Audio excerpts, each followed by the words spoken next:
From the sun-scorched lands of Canaan, a story unfolds, not of a king or a conqueror, but of a man whose very name meant supplanter. This is the saga of Jacob, a tale of ambition, deceit, and profound transformation. It begins not on a battlefield, but in the quiet of a tent, where a younger son's cunning would alter the course of his lineage forever. Jacob, born grasping his twin brother Esau's heel, lived up to his name. With a bowl of stew, he bartered for a birthright, and with goatskins on his arms, he deceived his blind, aging father, Isaac. He stole the blessing meant for his brother, a blessing of prosperity and dominion. But this victory was hollow, echoing with the threat of Esau's murderous rage. Jacob was forced to flee, a fugitive running from his own family, his past casting a long shadow over the path ahead. His journey led him to the land of his uncle Laban, where the deceiver would himself be deceived. For 2 decades, Jacob toiled under the Mesopotamian sun, his life a relentless cycle of hard labor and broken promises. He fell in love with Rachel, Laban's younger daughter, and agreed to work 7 years for her hand. But on his wedding night, Laban switched his daughters, tricking Jacob into marrying the elder, Leah. Forced to work another 7 years for Rachel, Jacob learned the bitter taste of his own medicine. Yet, through these years of hardship, he was not broken. He became a master shepherd, his flocks multiplying through shrewdness and divine favor. He became a father, his 2 wives and their handmaids bearing him sons who would become the future of his people. After 20 years of exile and servitude, Jacob had amassed a great family and immense wealth, but his heart remained unsettled. A deep yearning for home pulled at Jacob's soul. He gathered his wives, his children, and all his possessions, and set his face toward Canaan, the land promised to his grandfather, Abraham. But home meant confronting the ghost he had left behind, his brother, Esau.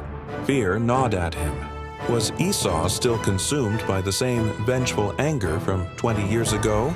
Reports reached Jacob that his brother was coming to meet him, accompanied by 400 men. Terrified, Jacob prayed with a desperation born of true dread, pleading with the God of his fathers for deliverance.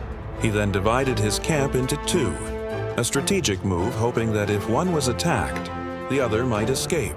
He prepared a lavish gift of goats, camels, and cattle, sending them ahead in waves to appease his brother's potential wrath, his mind racing to outmaneuver the reckoning he had so long avoided. On the night before the fateful meeting, Jacob sent his family across the brook of Jabbok, remaining alone on the far bank. There, under the vast, silent expanse of the desert sky, his true battle began. A mysterious man, a divine being, appeared out of the darkness and wrestled with him. They struggled through the long hours of the night, a relentless, raw, and desperate clash. This was more than a physical fight. It was the culmination of Jacob's life. He was wrestling with his own history of deceit, with his fear, with his very identity. He was grappling with God himself, refusing to let go, holding on with every fiber of his being, not for dominance, but for a blessing he could not steal, one that had to be freely given. As the first light of dawn broke across the horizon, the struggle reached its climax. His opponent, seeing that Jacob would not yield, touched his hip, leaving him with a permanent limp. Yet Jacob clung on, demanding, "I will not let you go unless you bless me." It was in this moment of brokenness and tenacity that his transformation was sealed. The divine being asked his name. "Jacob," he replied, the name of a trickster.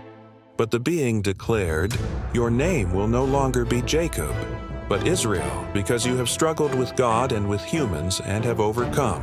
He walked away from that riverbank a different man, physically wounded but spiritually whole. His limp was a constant, humble reminder of his encounter, a mark of his surrender and his new beginning. The next day, Israel, the man who had wrestled with God, finally met his brother. He bowed 7 times, no longer the arrogant supplanter, but a humbled man seeking forgiveness. And in a moment of profound grace, Esau ran to him, embraced him, and wept. The bitterness of 2 decades dissolved in an instant of genuine reconciliation. Israel's journey had come full circle. He settled in the Promised Land, his 12 sons becoming the progenitors of the 12 tribes of Israel. In his old age, a wise and venerable patriarch, he gathered his sons to bless them, not with trickery, but with prophetic wisdom. The deceiver Jacob was no more. In his place stood Israel, a patriarch whose legacy was not defined by his cunning, but by his struggle, his repentance, and the transformative power of a faith forged in the crucible of a divine encounter.